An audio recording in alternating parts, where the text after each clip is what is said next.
Yo, welcome to Hard Pass. I am your host, Jacques Slade. It's the show that was geeked to watch Steph Curry become the three-point king. Because what better way to show our respect than by playing this classic? The outpost might be open later, but Allison cannot flavor your tater. I mean, who doesn't have mildly embarrassing videos from 10 years ago that they wish would never show? No, don't you play that.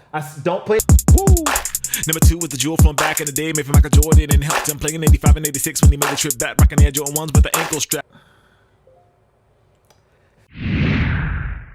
I think it's time we start with some hot takes. You know, I never thought we would see the day that Wingstop would do a collab with Jordan Brand, but here we are. Courtesy of friend of the program, Anna Melissa, well, more specifically, her brother. Shout out to Mom for pointing out something that we should have been making jokes and memes about for years now. Drake showed off rows of his upcoming Hot Step Air Terra sneaker, looking like the clearance table at Dick's Sporting Goods. Everybody is making jokes about it now, but watch these become an ironic favorite like the Monarchs. And with baggy jeans coming back, there's never been a better time for these than the early 2000s, and right now. A screen cap of somebody apparently buying an early pair of cool gray 11s so she can get love from her man was trending this week, with the price totaling over $1,000.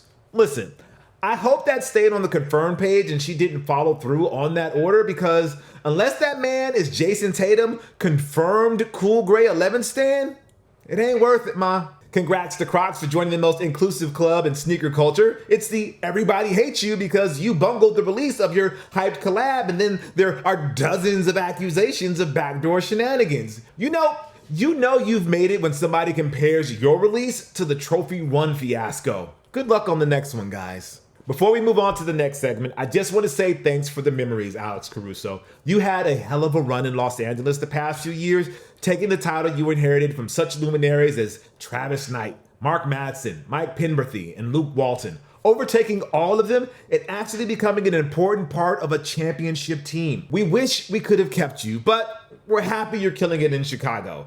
But the time has come to hand over that championship belt to our new GOAT, Austin Reeves.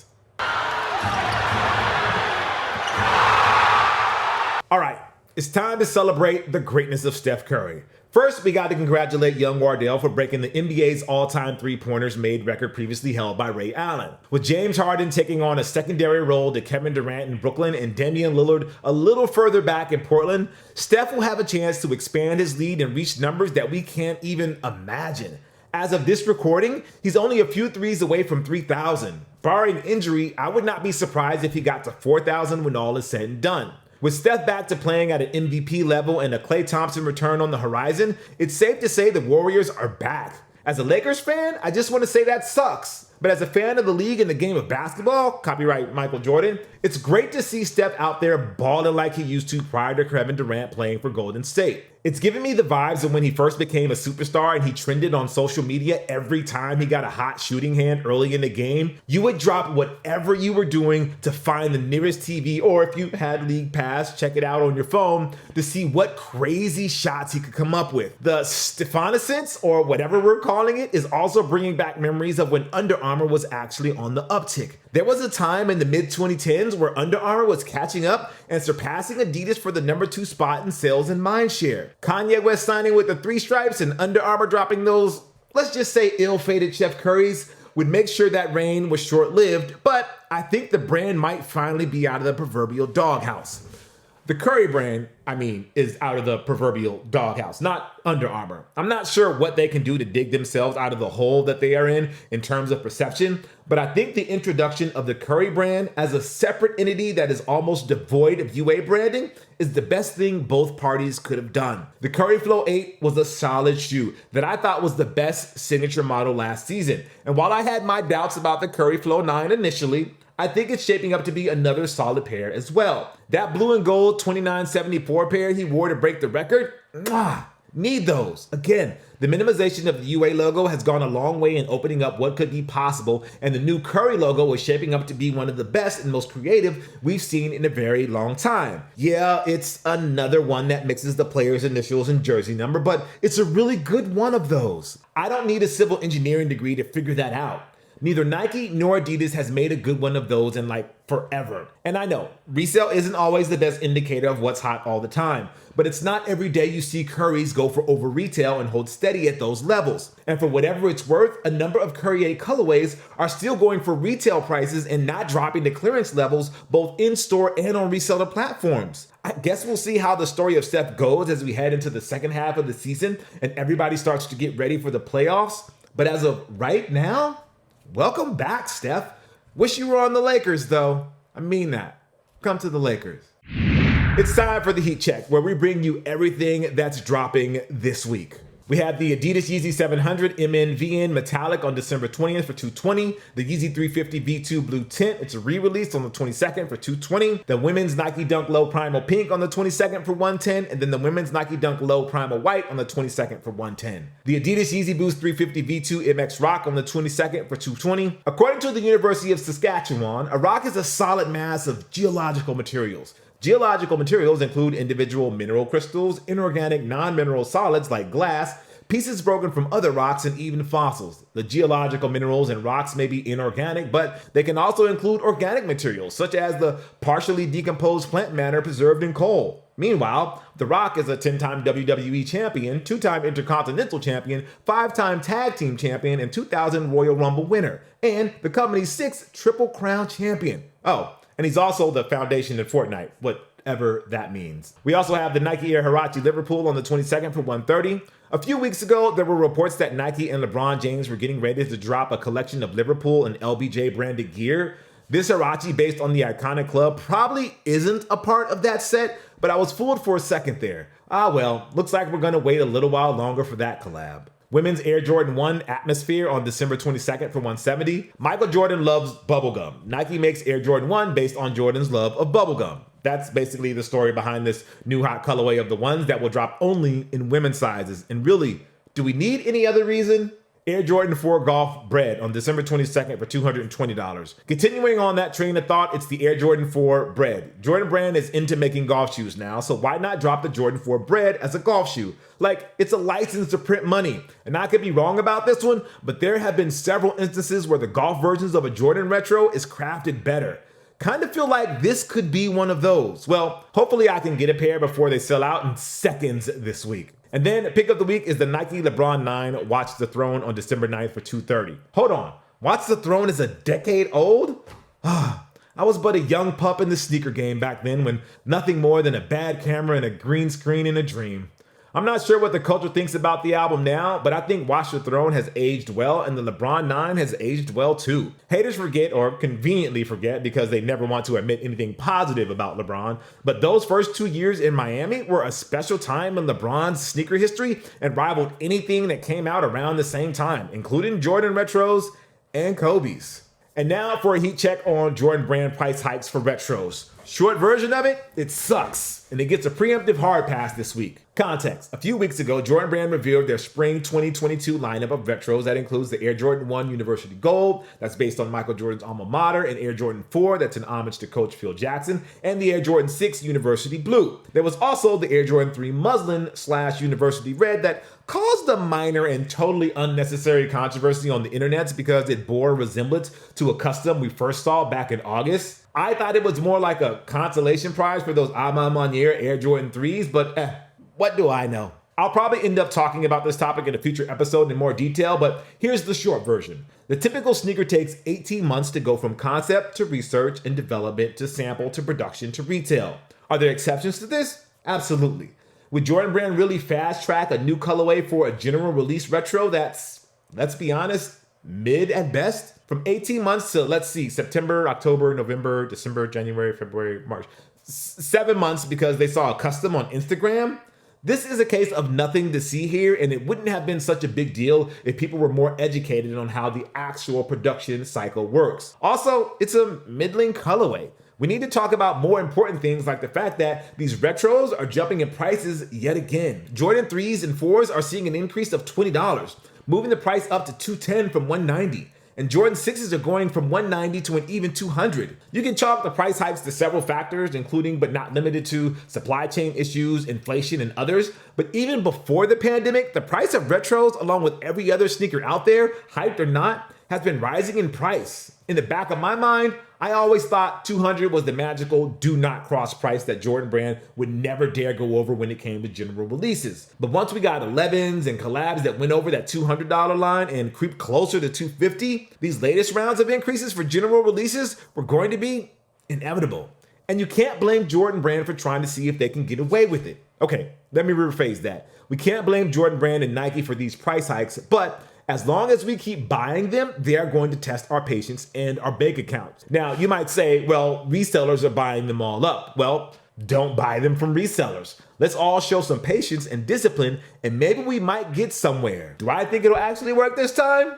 Nope, but at least I said my piece. It's time for this week's Hard Pass, where we take a look at something in the culture that just needs to go, like the metaverse. Yes, call me Keanu Reeves, the actor, not Neo or even whatever his name was in Cyberpunk. Hey, remember Cyberpunk?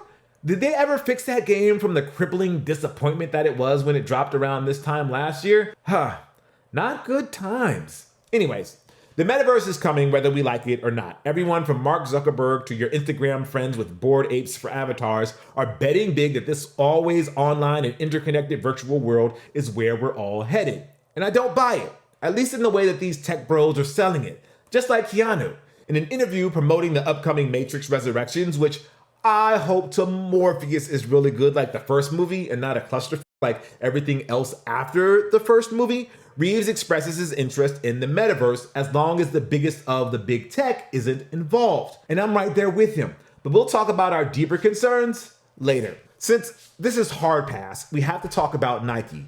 The swoosh recently revealed that they acquired RTFKT or Artifact Studios, who they describe as, quote, a leading brand that leverages cutting-edge innovation to deliver next-generation collectibles that merge culture and gaming, end quote. Whatever that means. According to The Verge, Artifact made headlines earlier this year when they teamed up with an artist to sell real sneakers along with a matching NFT version to the tune of $3.1 million. You gotta resell a lot of cool grays to get to that number.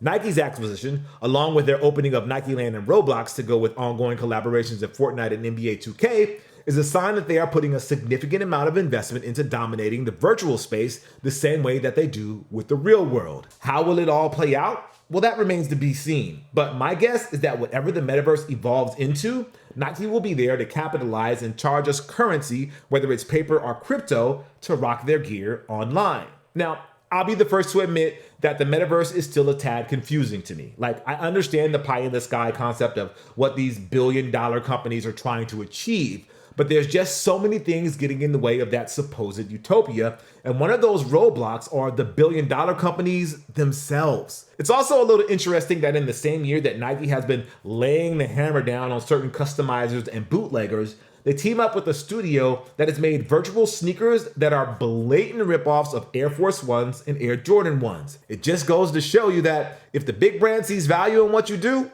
they'll look the other way, or in this case, drop a massive bag and take over the operation. But back to Nike's metaverse plans here. So say you want to buy a virtual pair of Air Jordan 1s via whatever service Artifact offers. Great.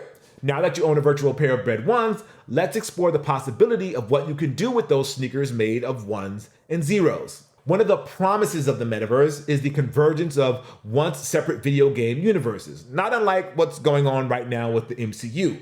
But where the MCU and Zuckerberg's and metaverse differ is that while we are already seeing multiple versions of Loki, they are all operating under the Marvel umbrella and Kevin Feige and Disney overseeing things. What the metaverse is proposing is that you will be able to seamlessly jump from one virtual world that serves one big master to another virtual world who serves another equally big and equally powerful master. Translation? The Bread 1s you bought can move from Roblox to Fortnite to NBA 2K as fast as you switch between those games on your Xbox or PC. That sounds interesting, I guess. Roblox and Fortnite are two of the biggest gaming worlds out there. They are already metaverses in a way because of how they've been able to really convince brands to play nice with each other. In any random game of Fortnite, you can have Lara Croft shooting at the Master Chief while the Joker is just whizzing by in a boat, and The Rock, the Foundation, and Wolverine are doing dances that they absolutely did not steal from a black creator on TikTok. In Roblox, I can play one of 10,000 Squid Game knockoffs just as easy as I can hop on a crude crude recreation of World 1-1 in Super Mario Bros. Adding my virtual bread ones to those worlds seems like adding yet another layer of brand synergy to the whole thing. But what about when I play Grand Theft Auto Online? Now, I'll admit, I've never touched that game, nor do I know anybody who has. But it's making Rockstar so much money that we may not see a Grand Theft Auto 6 until the 2030s. They recently just introduced a new online story featuring Dr. Dre. Yes, that Dr. Dre. First of all, thank goodness Dre seems to be recovering from his brain aneurysm earlier this year.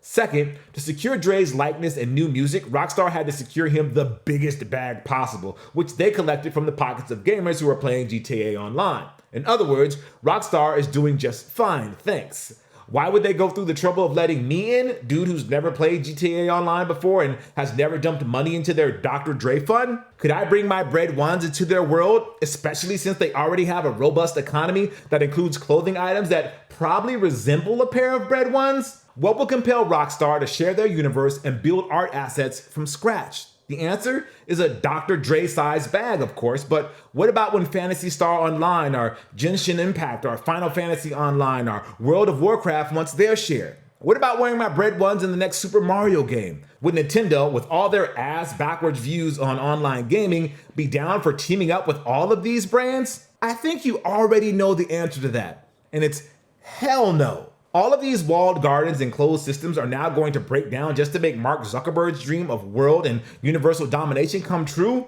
Get all the way out of here with that nonsense. These companies are going to want to do it themselves. I could see an integration of goods between Roblox and Fortnite happening, but Minecraft? Nah, those creative kids will just make their own sneakers. What's Nike going to do? Sue an 8-year-old who built a functional Nike outlet in Minecraft? Nike has been thinking about NFTs for some time now, but back in the halcyon days of 2019, Nike filed a patent for crypto kicks. The concept was that when you bought a pair of real bread ones, you also got an NFT version that you could show off in your digital locker. That felt like a cute idea in 2019, but in 2021, you could imagine Nike not even bothering with the physical part and just selling you the non-fungible token of the bread ones. We are one step closer to a sneakers app that has 2 tabs, one for real world shoes, the other for digital versions. What's the point of that, you might ask? It's the flex, of course. If you watched last week's show, you saw our segment on hype tags, the jokey bit about being able to show off the resale value of the kicks you were wearing in real time. For most people who are outside, the appeal of a sneaker is not about how much it's worth, but how it looks. The perceived monetary value was something we calculated in our minds or pulled out of our phones to check. Seeing it splayed out and adapting to real-world trends?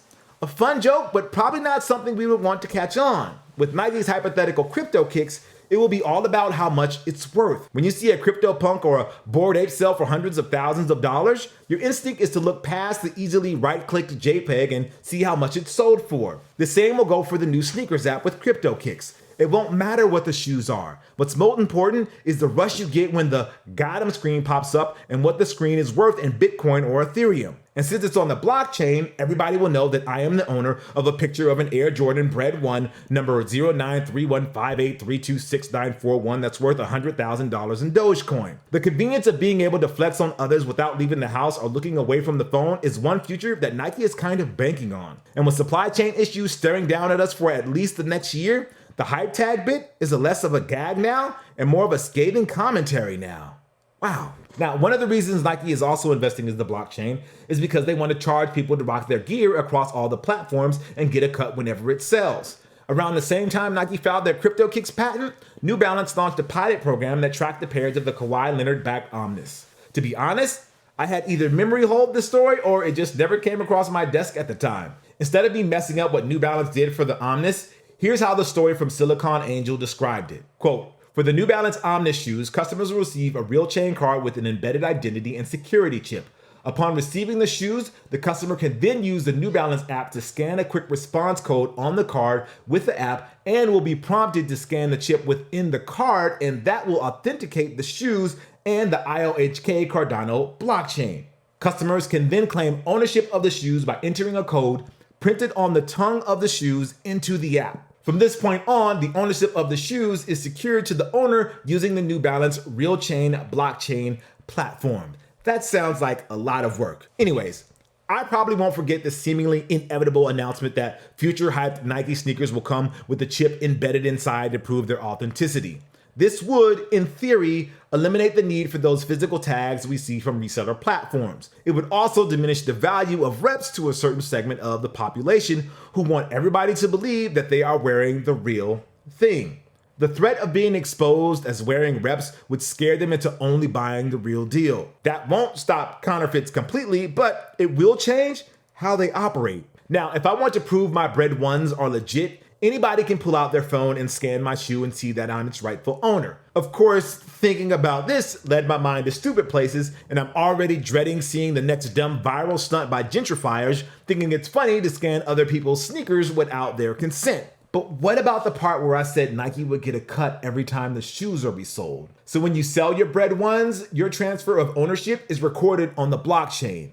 Whatever digital currency you use to make that transaction, Nike can hardwire it into the code that they receive 10% of every sale, not unlike we've seen some artists do with their NFTs. Now you're probably thinking, well, I could just do a cash deal and do the transfer with the smallest possible amount of digital currency exchange. And that is true, but Nike still gets a teeny tiny part of that transaction, and that's free money they did not have access to before. If they can make even a small dent in the $4 billion resale market that they were not getting a dime from before, I think they'll be fine with that. And again, part of the flex is letting the world know how much money was paid, so good luck finding a gentrifier who's going to be willing to brag that they got a pair of red ones for like 1/1000th of an Ethereum. And then there's augmented reality. For decades now, we have been hoping that virtual reality, augmented reality, or mixed reality offerings would finally become mainstream. But sadly, the tech and the adoption rate is just not there yet. I've been aware of VR ever since I first saw those giant hulking machines at the arcade that let you put on goggles and shoot at any angle. It took like a dozen quarters, but it was kind of worth it for like 3 minutes. And then you got a headache from moving too fast. By the way, shout out to the Nintendo Virtual Boy. That thing was a hot mess, but I loved going to Toys R Us to try it out in all of its black and red glory. Every once in a while, I'll still look at eBay to see if I can find one for a good price. Not because I would ever play it again, but because it would be, a funny prop to have in the background. Anyways, virtual reality has made huge strides in the past decade as hardware has gotten better and the visual fidelity has stepped up. Co-Writer, the real one, owns an Meta Quest 2 headset, and he has used it for 30 to 45 minutes at a time without breaking the immersion. Meanwhile, augmented reality has been popping up for a few years now, as we've seen it used for really everything from video games to helping you visualize how that couch you saw at the store would fit in your house to trying on hyped sneakers. Gucci recently got into this world with their digital exclusive sneaker that you could try on in augmented reality, and if you wanted to take it to the next level, you could pay $12.99 to own and use it in online worlds like Roblox. The first video that Nike and Artifact put out to signal their partnership was AR enhanced, and it turned the subject into several different avatars and the sneakers they were holding up into different Nikes and Artifact silhouettes. Here's an example of how that would work in a real world scenario. Say you're on Fairfax and it's a Supreme drop day. The line is going to be filled with hype beasts that are totally down with AR flexing. What you would do, normal person who's not a hype beast and claims to be above the hype but are somehow still walking on Fairfax for a reason unexplained, is point your phone at the line and see those kids turn into whatever digital goods they bought. Kind of like that video Nike and Artifact showed off. Or if the tech is good enough, you don't even need your phone. You could be wearing AR glasses and achieve the same effect. The problem, just like VR, AR glasses are still not all the way there yet. The common thread behind all of these is that Nike sees the long tail in the metaverse. Adidas already has a partnership with Bored Apes, and New Balance was already into using the blockchain to authenticate sneakers a few years ago. These sneaker brands are already making bets about where the future of digital goods and how they can leverage it to fill their pockets, and not all of it fits into the future that our, quote, friends at Facebook, Meta, is pitching us. Tech, access, and the culture are all factors keeping us from getting to the future that we saw in Ready Player One. Virtual reality is a cool concept, always has been and always will be, but they need to stop causing vertigo after half an hour of use. Crypto and NFTs are not going anywhere, but as long as its loudest advocate look like gentrifiers who hang out on Fairfax and their environmental impact on our changing world is up for debate, selling that future to the anxious millennial cowboy from the Midwest is going to be tough. And then there's the culture. Yo, Ready Player One was a fine movie, but there's no way in hell I want that to be our actual future. That place is a dystopian hellhole where the only escape most people had was in those goggles. The metaverse should serve as a complement or an enhancement to the lives we're living right now. It should not be our actual lives. Like, yeah, sign me up for attending meetings in VR where virtual me is rocking bread ones, but actual me is at home wearing Crocs and basketball shorts. But miss me when it's time to go to virtual lunch with these people and I'm using my MetaQuest controller to eat virtual steaks and all I can taste is air. Am I betting against Nike on this particular investment? Not really. But we won't know that answer, and we won't know the answer to this for a very, very long time. And that's going to do it for the show. Thank you guys for watching Hard Pass. I'm Jacques Slade. I'll see you next year, but not before I show you the remix, baby. James, I noticed that you think you can sing, but this is the remix with Steph and Curry. Congratulations, Steph. No, really, congratulations. I'll see you guys next year. Peace.